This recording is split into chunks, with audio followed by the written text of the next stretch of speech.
चले आप इस मंदिर के अंदर का माहौल आपको दिखाते हैं। आप देखकर हैरान रह जाएंगे कि अंदर से आज इसकी क्या हालत है। देखते रहिए मुकम्मल वीडियो।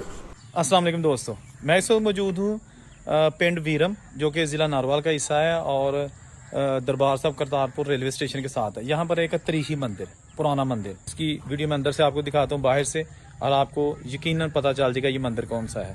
तो पहले आपको बाहर से दिखाते हैं, फिर अंदर से ये मंदिर दिखाते हैं। शक्ल जाते रस्ते च दरबार साहब करतारपुर रेलवे स्टेशन के कोल आंदा वीरम पिंड, तो उत्थे मंदिर ताकि पता चल सके कि 1947 की पार्टीशन से पहले जो पाकिस्तान के छोटे छोटे गांव थे, वहां पर जो मौजूद मंदिर थे, वहां लोग कैसे पूजा पाठ किया करते थे। तो अंदर चलते हैं। ये जनाब इसका आ गया पहला दरवाज़ा, और सामने छोटी सी चारपाई, और ये रहा जनाब उसका छत।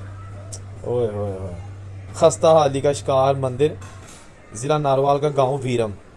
और ये आगे इसके अंदर एक सामने है इसका मूर्ति स्थान, एक